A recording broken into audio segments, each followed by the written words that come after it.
తన శిలువ మరణంతో సంబంధం లేకుండా ధర్మశాస్త్రంలో ఉన్న ఆజ్ఞలను అనుసరిస్తేనే నిత్యజీవం అంటున్నాడు యేసు. బైబిల్ నిజమైన దైవ గ్రంథం అయితే దీనికి వేరుగా ఎవరు మాట్లాడినా తెగుళ్ళతో చస్తారు. ఇక్కడ మనకి రెండు విషయాలు అర్థమవుతాయి.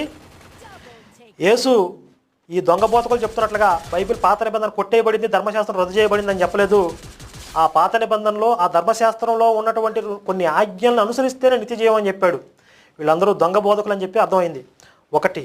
రెండు, బైబిల్ నిజంగా దైవ గ్రంథం అయితే గనక ఈ పాస్టర్లందరూ తెగుళ్ళతో చావాలి.